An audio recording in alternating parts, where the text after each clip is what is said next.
नमस्कार साथियों, मैं आचार्य भवानी शंकर शर्मा आप सभी का स्वागत करता हूं।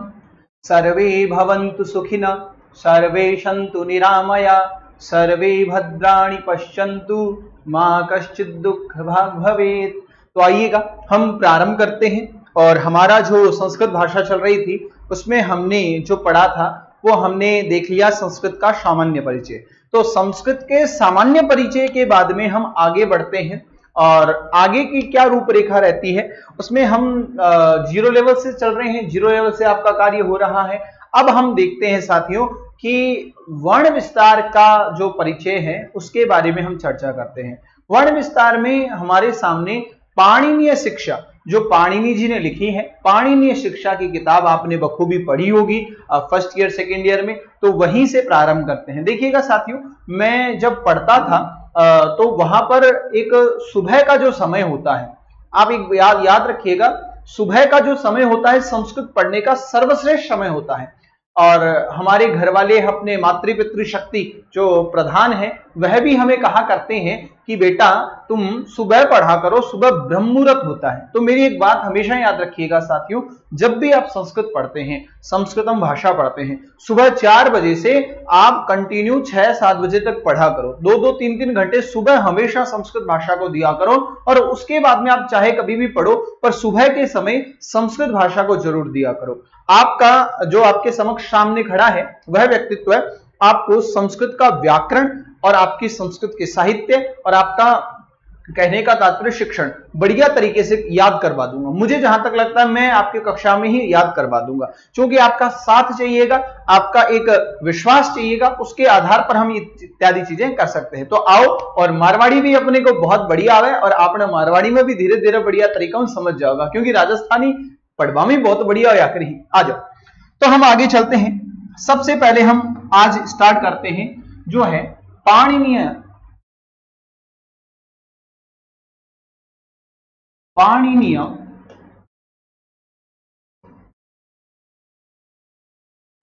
शिक्षा के अनुसार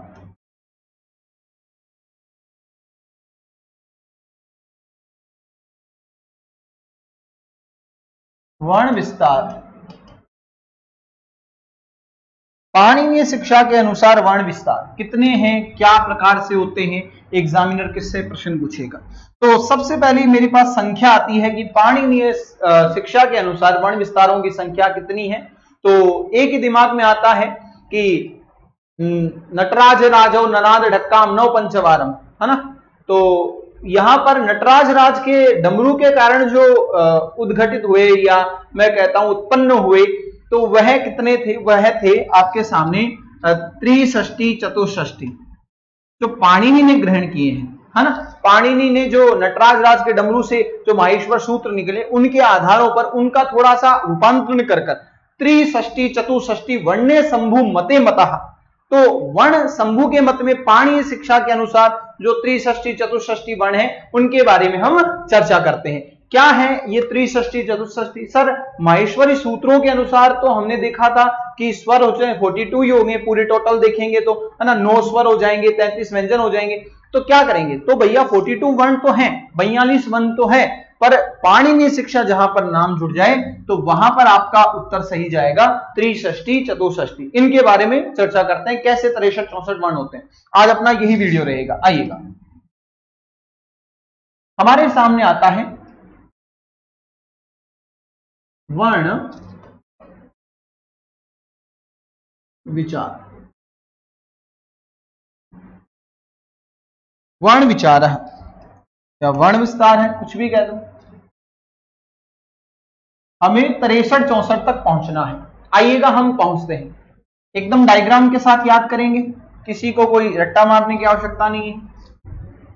इनको मैं 2 भागों में विभाजित करता हूं, वर्ण विचार को 2 भागों में विस्तृत करते हैं। आइएगा, ये 2 भाग कौन कौन से हैं, और ये आप याद रखिएगा पाणिनीय शिक्षा के अनुसार है। यहां मैं पाणिनि लिख देता हूं जो आपको याद रहेगा।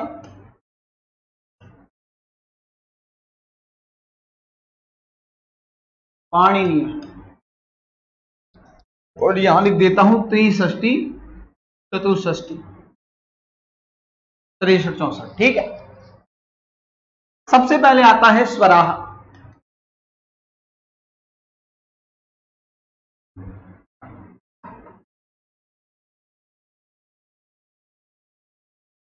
स्वराह। और दूसरा आता है कौन सी नानी? व्यंजनानी। व्यंजनानी। एक है स्वराह और एक है व्यंजनानी। हम इनको बखूबी याद करने वाले हैं। स्वराह व्यंजनानी। मेरे विद्वान साथियों, आप देखिएगा, स्वराह व्यंजनानी, स्वराह पुल्लिंगे व व्यंजनानी स्त्रीलिंग नपुंसकलिंगे, फलम फले फलानी, व्यंजनम व्यंजने व्यंजनानी। तो बहुवचन, बहुवचन में है सब कुछ। स्वराह बहुवचन में, व्यंजनानी बहुवचन में, क्योंकि एक तो है नहीं, दो है नहीं, तीन या तीन से अधिक है। तो हम देखते हैं स्वराह, स्वर कितने हैं। स्वरों के बारे में अगर चर्चा की जाए तो स्वरों में आपको तीन भाग मिलेंगे देखने को। तीन भागों में हम इनको पढ़ते हैं। तीन भाग कौन कौन से हैं, इनके बारे में चर्चा करते हैं। ये तीन भाग रहे। व्यंजनों के बारे में आगे चर्चा करेंगे। सबसे पहले हम स्वरों के बारे में चर्चा करते हैं। स्वराह, जिसमें एक आता है ह्रस्व, ह्रस्व स्वराह। एक आता है दीर्घ, दीर्घ स्वराह। और तीसरा आता है प्लुत, प्लुत स्वराह। यहां पर तीन कंडीशन देखने को मिलती है, ह्रस्व की,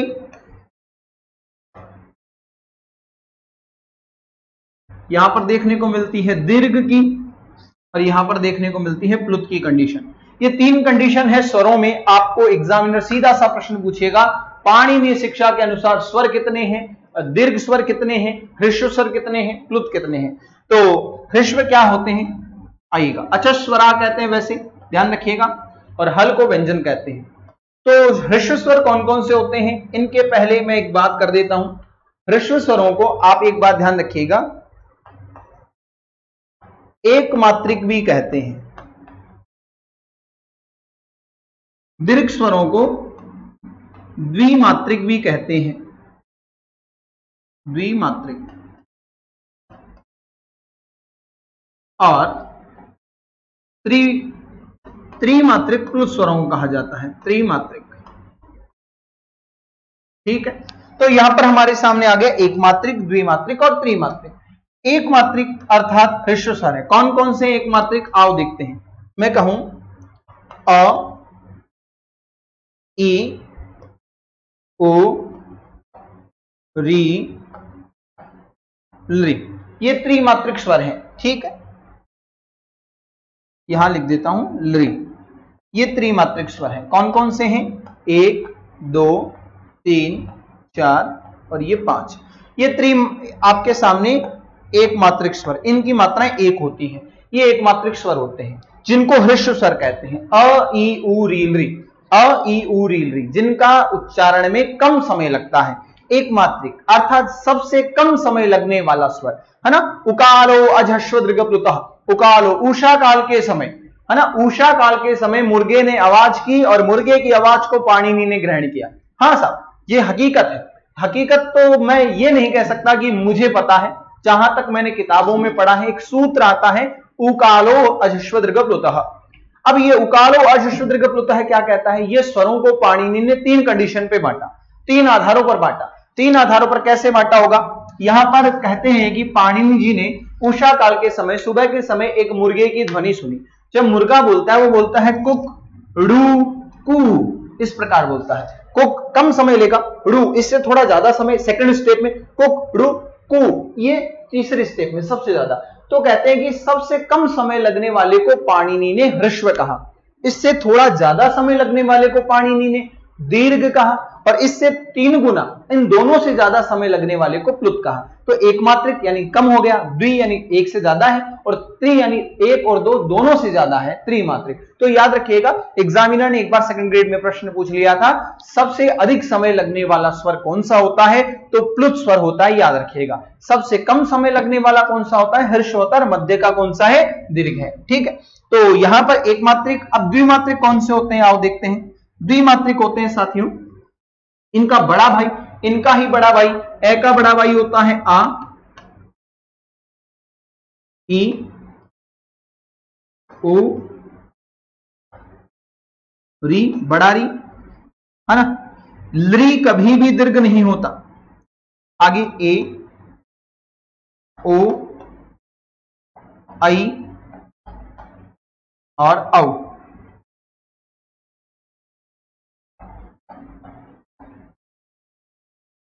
देखिएगा 1 2 3 4 5 6 7 8 9।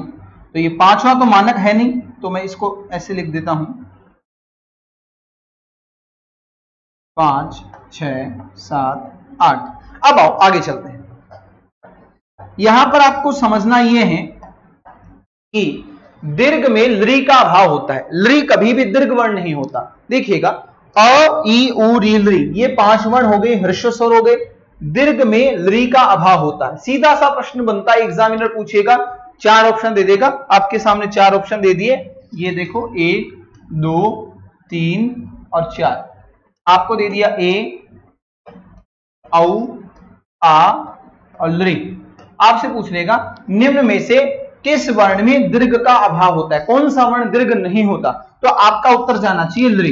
लृ में किसका अभाव होता है, दीर्घ का अभाव होता है। ये जरूर ध्यान रखिएगा, लृ कभी भी दीर्घ नहीं होता। इसीलिए कहते हैं लृ के कितने भेद हैं, 12 भेद हैं।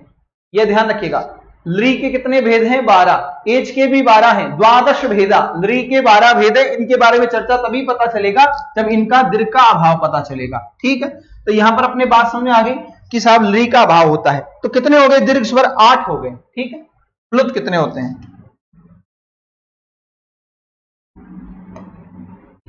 किसी भी दीर्घ स्वर के पीछे, किसी भी दीर्घ स्वर के पीछे ये चिन्ह लग जाए, ये होता है प्लुत का चिन्ह। ठीक है, दीर्घ स्वर के पीछे कैसे, आ, ई, उ, री, लृ, ए, ओ, आई, औ।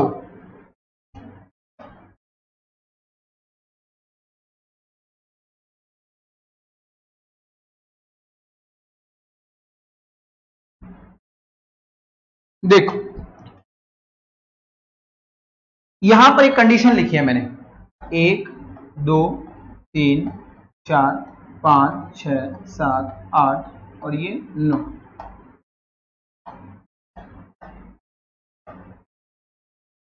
ये देखो यहां पर एक छोटी सी बात याद रखनी है, लृ प्लुत होता भी है और नहीं होता। देखो यहां पर आपको छोटा सा बात ध्यान रखना है,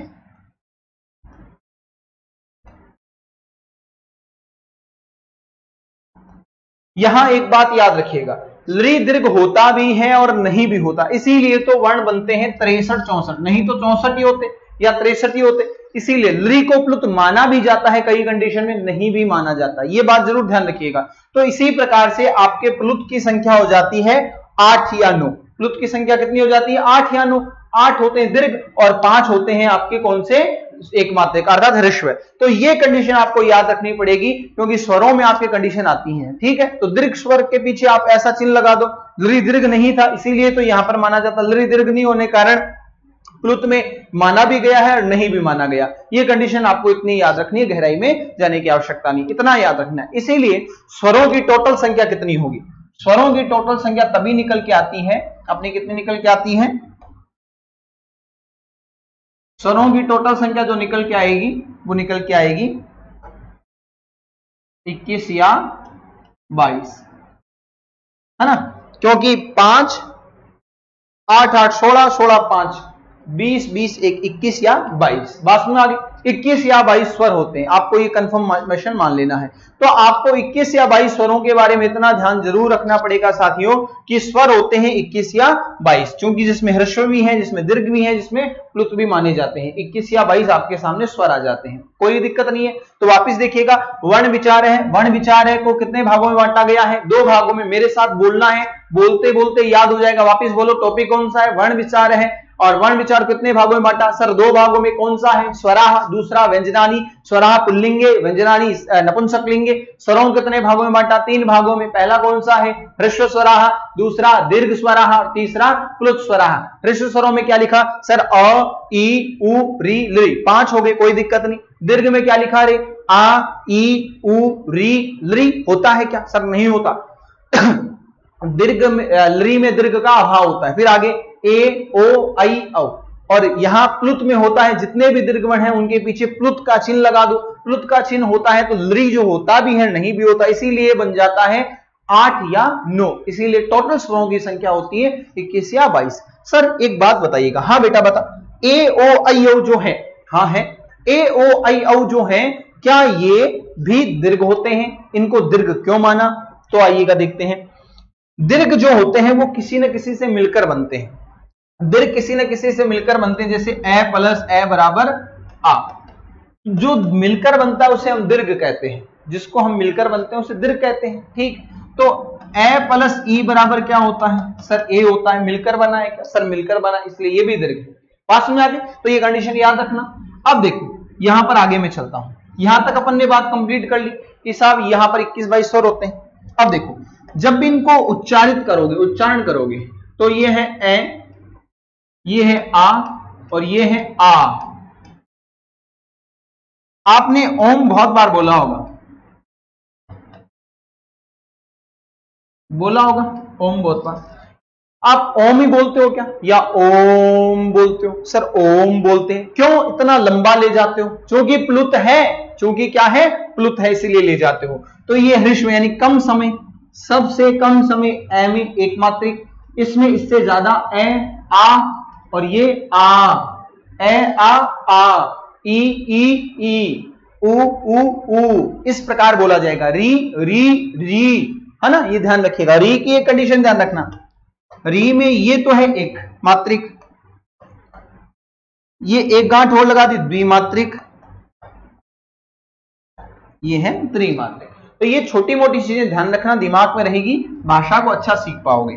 ठीक बात। यहां तक सर हमें कंप्लीट हो गया कि स्वरों की संख्या 21 या 22 है, जिसमें ह्रस्व स्वर 5 हैं, दीर्घ स्वर 8 हैं और आपके जो प्लुत स्वर हैं 8 या 9 है। कंप्लीट बात, जिसमें दीर्घ लृ में दीर्घ का अभाव है। आगे चलो, अब बात करते हैं व्यंजनानी की। वही वर्ण विचार,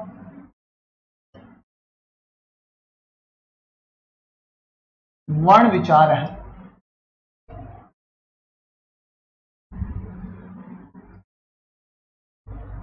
दो भागों में बांटा गया। ठीक है सर। एक था स्वरा जो हमने बखूबी पढ़ लिया है,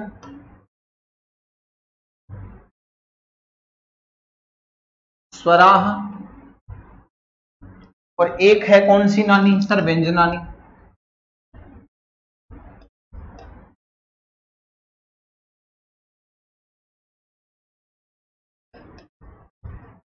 ये लो सर, हमने यहां भी बखूबी पढ़ लिया है।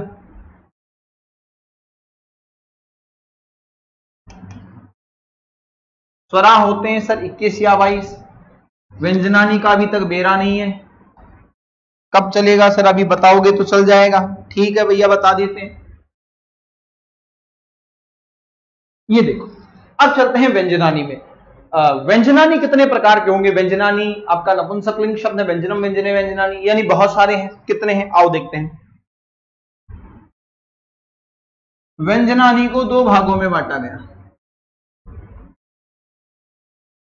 दो भाग कौन से सर? एक है आपका वर्गीय वर्णः,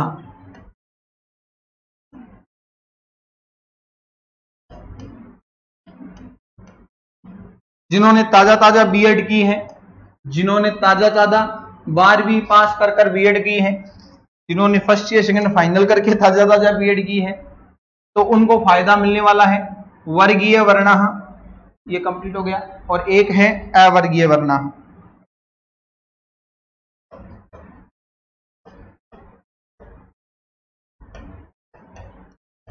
देखो, मजा एक अध्यापक को अपना विषय पढ़ाने में आता है। जैसे मैं मेरा संस्कृत विषय पढ़ा रहा हूं, और आपको पढ़ा रहा हूं आपको रोचकता, मैं पढ़ा रहा हूं मुझे रोचकता। जब मैं रीट वाले विद्यार्थियों को पढ़ाता हूं तो उनको आसानी से समझाना मुश्किल होता है वो चीजें, और आपको समझाना बहुत आसानी होती है। उनको आसानी से समझाना इतना होता है कि साहब कोई भी सूत्र बोले, गुरुजी वो सूत्र क्या आयो, वो सूत्र क्या बन्यो, अब इन कौन बताए। आपन संस्कृत का आदमी है, आपन समझ आवे कि गुरुजी काई बोल रहा है, गुरुजी बेरो है, माने बेरो है, माको पढ़ेड़ो है, तो वो मजा कुछ अलग होता है। एक जब एक कहने का मतलब मित्र मिलते हैं, मैं एक संस्कृत का विद्यार्थी, एक संस्कृत का बेटा, आप संस्कृत के विद्यार्थी, आप संस्कृत के बेटा या बेटियां, तो मजा उनका है कि उनको पढ़ाया जाए। तो वही बात है, संस्कृत आपको बहुत आगे तक जाना है, आपको second grade, first grade, college lecture तक जाना है, आपकी नेट क्लियर करनी है। आप ये संस्कृत भाषा को इस बखूबी तरीके से सीखिएगा कि मजा आ जाए, है ना। आइएगा, तो हम देखते हैं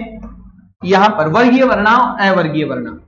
अवर्गीय अर्थात जो वर्गीय नहीं होता, नए तत्पुरुष समास, बात समझ आ रही है। नए तत्पुरुष समास जिस शब्द के आगे अन, न उपसर्ग लग जाए तो आप बखूबी मान के चलिएगा वहां पर नए तत्पुरुष समास माना जाएगा, कोई दिक्कत नहीं। सर समझ में आ गया। आओ बच्चों, वर्गीय वर्णा, वर्गीय कौन कौन से होते हैं, तो वर्गीय वर्णा में हमने बखूबी 9 कक्षा में शायद आ जाता है, 8वीं कक्षा में ही आ जाता है। कु चू टू तू पू एते, हाँ वही उदिता, कु चू टू तू पू एते उदिता। देखो आओ देखते हैं क्या है। कु चू टू तू और पू एते उदिता, यह क्या है,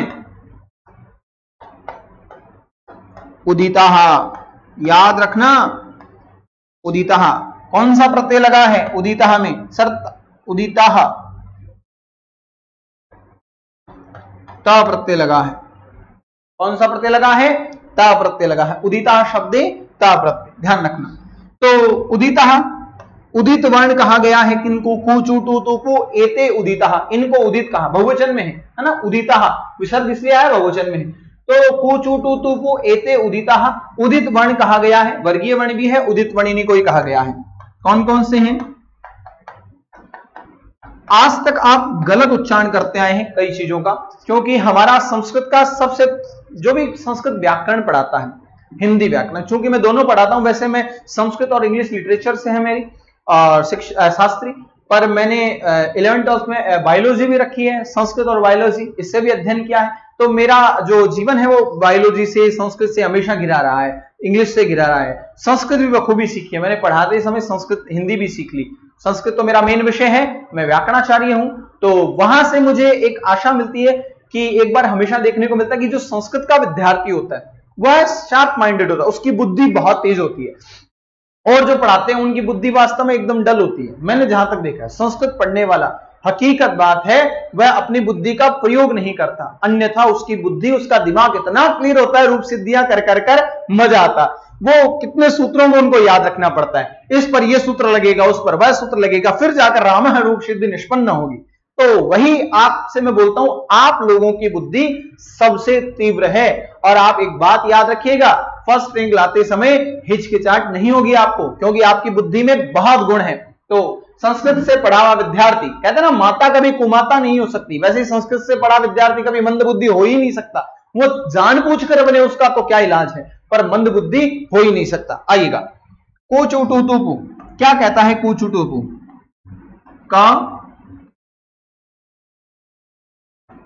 ख ग घ, आगे गुरजी अड़े के अड़े, थप्पड़ हुआ अड़े, ng होता है, क्या होता है ng, क्या होता है साथियों ng, मस्ती से पढ़िएगा, अड़े नहीं होता ng।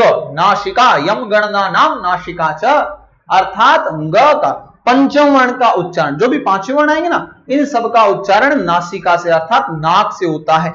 इसको अड़े आज तक आप गलत बोलते हैं, अड़े बोलना ही नहीं है, अड़ता कुछ नहीं, अड़े वर्ण ही नहीं है, पूरी संस्कृत व्याकरण में अड़े वर्ण नहीं है, ध्यान रखना, ng वर्ण है। क ख ग घ ng।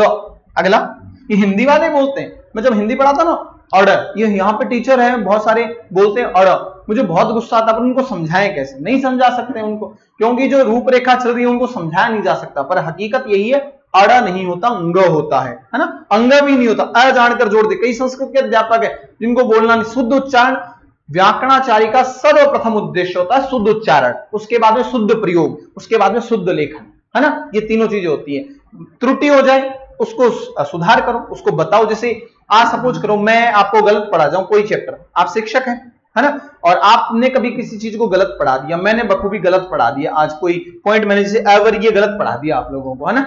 अब मैं क्या करूं, क्या उसको चलने दूं? नहीं, जैसे मैंने गलती पढ़ा भी दी है तो मैं दूसरे दिन आऊं तो मैं आपको बताऊं, मेरा उद्देश्य रहे, यह शिक्षक है कि हाँ बच्चों ये कल अपन ने गलत पढ़ लिया था, इसको वापस देखो, कोई बुराई नहीं है कहीं पर भी। तो हमेशा याद रखना, गलतियां इंसान से होती है, उससे सुधार करो, पर आप वही गलती बार बार रिपीटेशन कर रहे हो, वही चीज अगर मैं यही चीज वापस गलत पढ़ा दूं तो वह गलत है।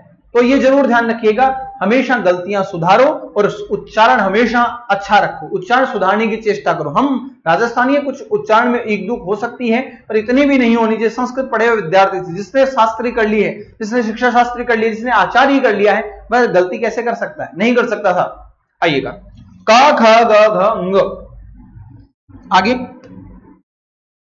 च छ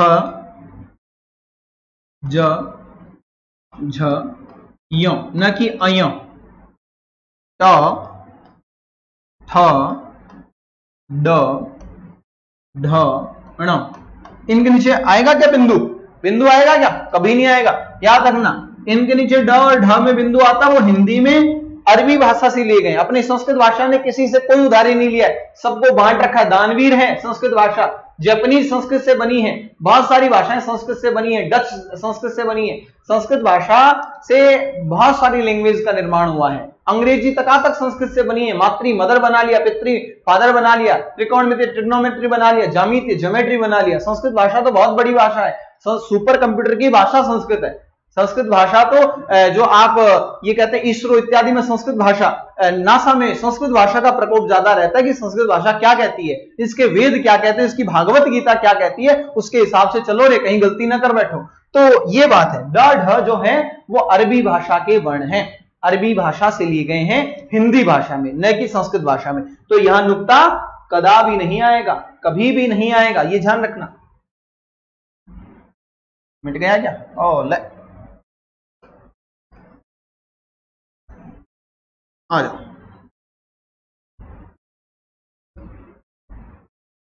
अब देखो, ट ठ द ध और न, प फ ब भ और म। ये टोटल हो गए 25, 25। 5 का 25 हो गया। कुछ उटू पुएते उदिता, 5 का कितना होगा? 25 होगा सर, होगा। ठीक बात, 25 हो गए यहाँ पर। तो इन कुचुटू तुपो को उदित वर्ण कितने हैं? 25 है टोटल, ये जरूर ध्यान रखिएगा। ठीक है। अवर्गीय वर्ण दो भागों में विस्तृत किया गया है अवर्गीय वर्ण को। कौन कौन से हैं आओ देखते हैं। एक है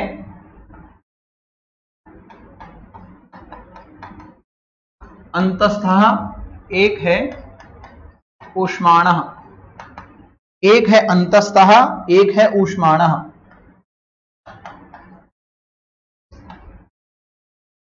एक है अंतस्थः, एक है ऊष्माणः। अंतस्थ कौन से हैं? य व र ल।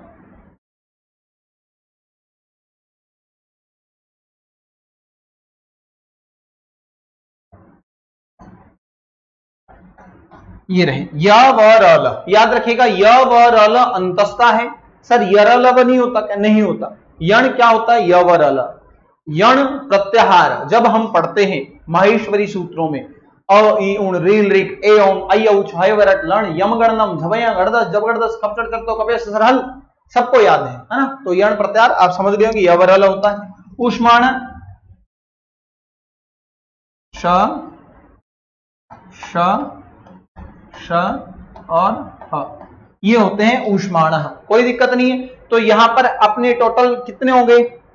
25। तो ये 25 4 29 4 33, 33 व्यंजनानी, 33 व्यंजनानी, 33 व्यंजनानी। अभी तक देखो 21 या 22 तो क्या हो गए हैं? स्वर। 21 या 22 तो हो गए हैं स्वर। 33 व्यंजनानी, तो टोटल काउंटिंग कितनी होगी रे?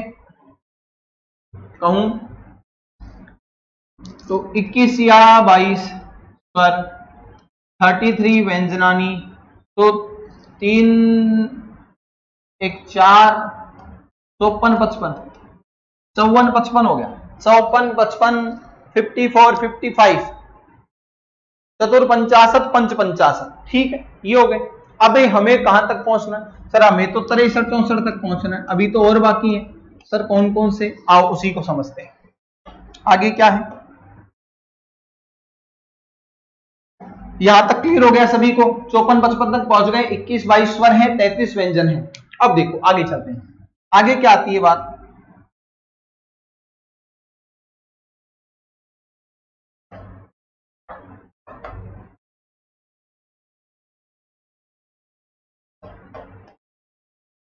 अयोगवाही,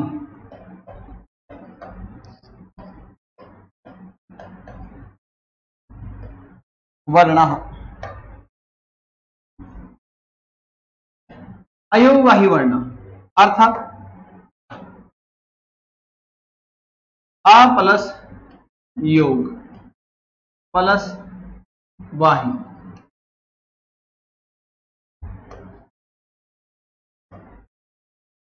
के योग से बना है अयोगवाही। अ एक उपसर्ग है जिसका अर्थ होता है नहीं, योग यानी होता है जोड़, वाही का मतलब वहन करना,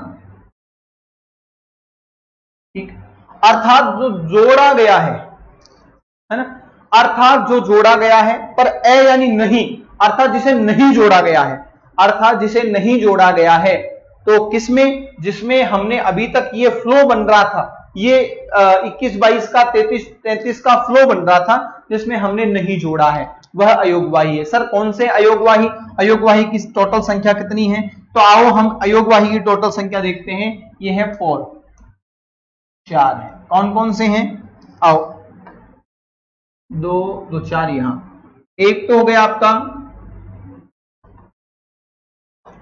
अनुस्वार, एक हो गया विसर्ग,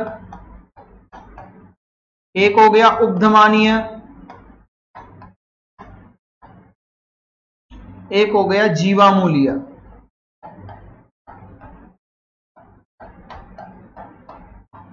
कंडीशन ओके सर? ओके, 1 2 3 4।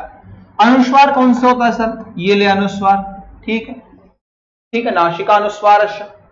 विसर्ग, ये रहा विसर्ग। उपधमानीय, ये अर्ध विसर्ग से पहले पै और इससे पहले फै से पहले अर्ध विसर्ग,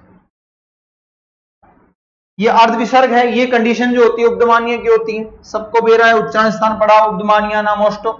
और जीवामूल्य से जीवामूलम, ये अर्ध विसर्ग कै या ख से पहले, कै या ख से पहले। तो ये है उपधमानीय, ये है जीवामूल्य, ये है विसर्ग, ये है अनुस्वार।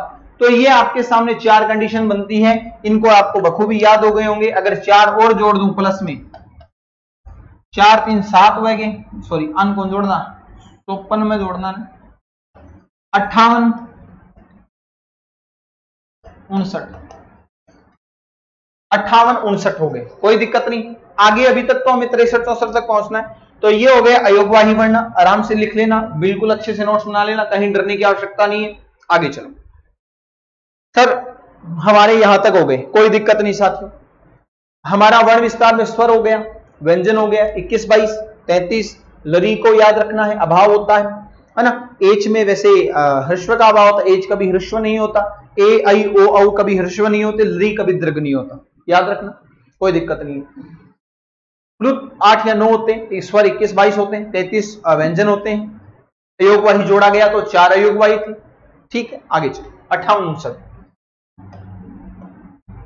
अगली बात क्या आती है? अगली बात आती है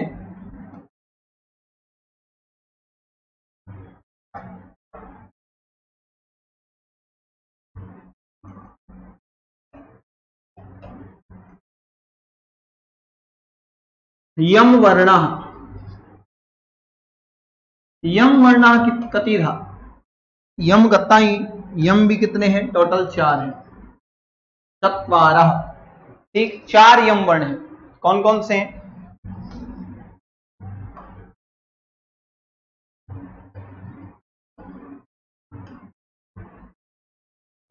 कुम,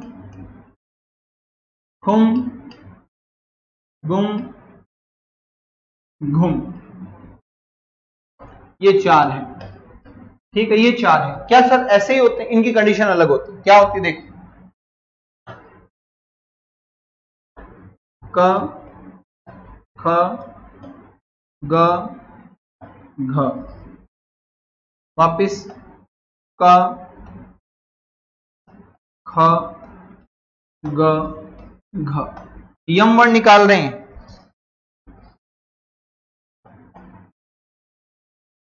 कैसे क जोड़ो, ख से ख जोड़ो, ग से ग जोड़ो, जोड़ दिया गुरुजी, और घ से घ जोड़ो, ये भी जोड़ दिया गुरुजी। आ लो, और इनके बाद में हमेशा क्या रखो? पंचम वर्ण। कौन सा वर्ण?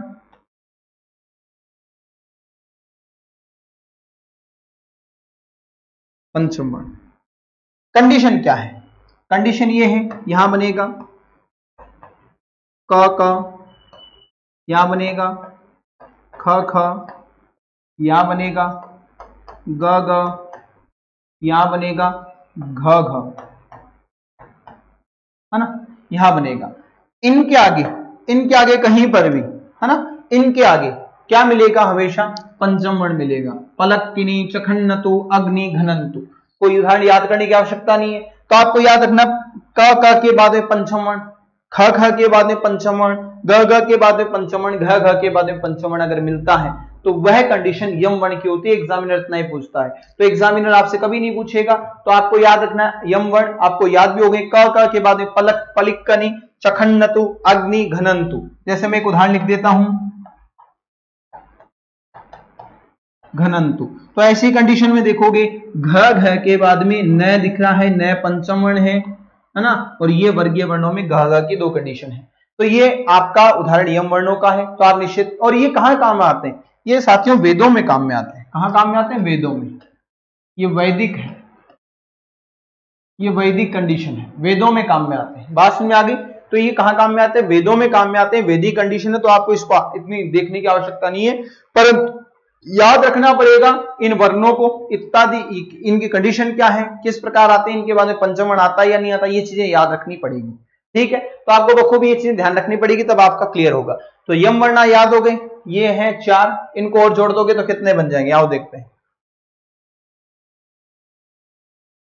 हमने देखा यहां पर कंडीशन आई कौन कौन सी? 58 और 59। 58 और 59 की कंडीशन आ चुकी है साथियों। 58 और 59 वर्ण हो चुके हैं, जिसमें अपन ने कितना जोड़ दिया है? जिसमें हमने 4 और जोड़ दिया है। अगर हम 4 और जोड़ते हैं तो कितने हो जाते हैं? 62, 63। सर हम 62, 63 तक पहुंच चुके हैं। सर हम 62, 63 तक पहुंच चुके हैं, और अब हमें एक स्थिति चाहिए। और एक स्थिति क्या है? एक वर्ण अगर और मिल जाए, एक वर्ण अगर और मिल जाए तो हमारा कार्य संभव हो जाएगा, निश्चित तौर पर मजा आ जाएगा। एक वर्ण कौन सा है साहब? एक वर्ण की आवश्यकता। एक चुटकी सिंदूर की कीमत तुम क्या जानो मास्टरों, है ना। तो एक चुटकी सिंदूर की कीमत अपन मास्टर ही जानेंगे आज। ब्याह को ना नौकरी नहीं लगा बिना, तो बे भी बड़ी बात ही। तो ये एक चीज खातर अपन रुकनो को नहीं है, ये चीज ने सीख लेना है तुरंत ही। आओ, एक वर्ण है दुष्पृष्ठ।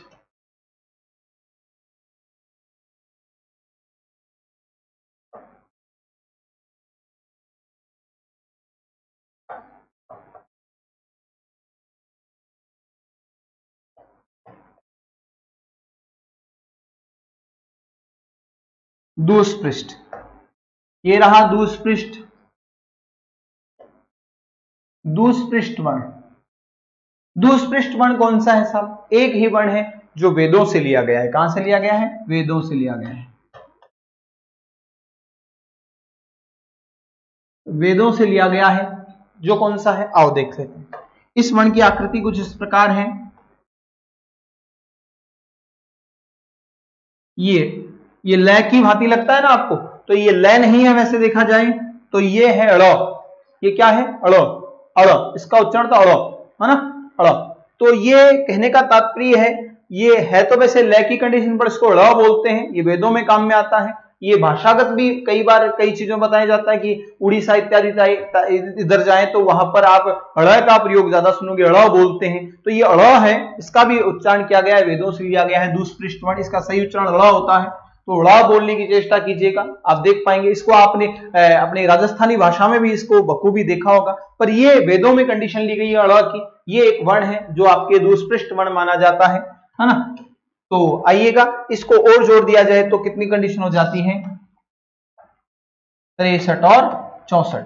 त्रिषष्टि चतुष्षष्टि वर्णे शंभु मते मतः। त्रिषष्टि चतुष्षष्टि वर्णे शंभु मते मतः, ये आपके दुष्पृष्ठ वर्ण हैं जिसमें आपके समक्ष चीजें देखने को मिलती हैं साथियों। ठीक है, तो आइएगा हम एक बार रिपीट कर देता हूं सारी चीजें कंटिन्यू।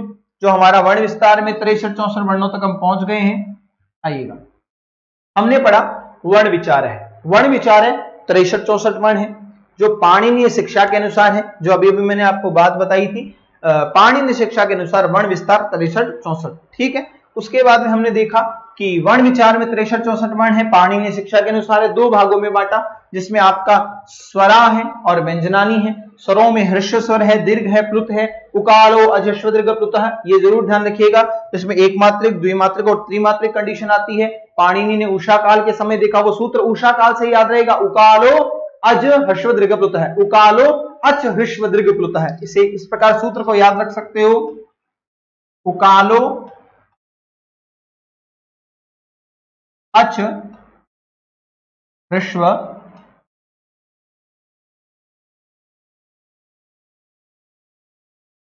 प्लुतः, ये सूत्र इस प्रकार याद रख सकते हो। ठीक है, उकालो अच ह्रस्व प्लुतः, अच ह्रस्व दीर्घ प्लुतः, माफ करना, दीर्घ प्लुतः। इस प्रकार से ये सूत्र याद रख सकते हो, कोई दिक्कत नहीं याद रखना चाहो तो, है ना। उकालो, आगे यहां पर अपने कंडीशन हो गई, ह्रस्व दीर्घ प्लुत की कंडीशन हो गई। ह्रस्व में अ ई उ री री आ गया, दीर्घ में आ गया द्विमात्रिक आ ई उ री, री का भाव ए ओ आई ओ आ गया। त्रिमात्रिक आ ई उ री री ए आई ओ के पीछे ऐसा सीन लग गया, त्रिमात्रिक हो गया। कंडीशन क्लियर, आगे चलो। हमारे सामने व्यंजनानी है दो भागों में, वर्गीय वर्ण, अवर्गीय वर्ण। कुचुटु तुपु एते उदितः, त प्रत्यय योगेन उदितः शब्द निष्पन्नम, क ख ग ग ङ च छ ज झ य ट ठ ड ढ ण त थ द ध न प फ व म। कोई दिक्कत नहीं। वर्गीय वर्ण, अवर्गीय वर्ण अंतस्थः ऊष्माणः, य व र ल इति अंतस्थः ऊष्माणः श श ष ह। 33 हो गए। ठीक है, 21 22 स्वर, 33 व्यंजनानी, 54 55। ठीक है, अयोगवाही वर्ण, अयोगवाही इति योगेन भवति, है ना।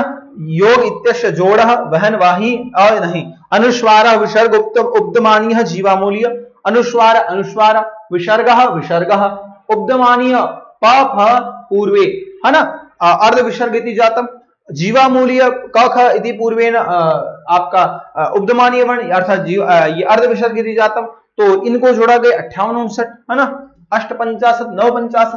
यम वर्ण कतिधा, यम वर्ण चत्वारि, वैदिक इति उक्तम, है ना। कुम खुम गुम घुम, यहां पर आपके वर्ण आ गए क ख ग घ। इसकी कंडीशन ये बनाना सिखाया, आप बना के देख सकते हो, याद कर सकते हो। तो क क ख ख ग ग घ घ की बन जाएगा। इसी प्रकार से पलक्किनी चखन्नतु अग्नि घनंतु, एक उदाहरण दे दिया, सफिशिएंट, कोई दिक्कत नहीं। इनके बाद में हमेशा पंचमण होना चाहिए। क क च छ घ क ख ख ख ग ग घ घ के बाद में आपके सामने पंचमण होना चाहिए, है ना। दुष्पृष्ठ वर्ण वेदों से लिया गया है, लॉ है, एक जोड़ा, यहां पर 62 63 वर्ण बन गए, और सॉरी 63 64 वर्ण बन गए। अर्थात त्रिषष्टि चतुष्षष्टि वर्णे शंभु मते मतः, इसी प्रकार से कहा गया है, जो आप आराम से याद कर सकते हो। तो आज अपना मैटर यहां पर वर्ण विचार का भी खत्म होता है ना। अपन ने ये कल वाली कक्षा में ये देखा था, आज हम ये देख पा रहे हैं कि वर्ण विचार देख पा रहे हैं। तो आप निश्चित तौर पर अच्छे से पढ़ाई कीजिएगा, मेहनत कीजिएगा और मैं आपके साथ हूं।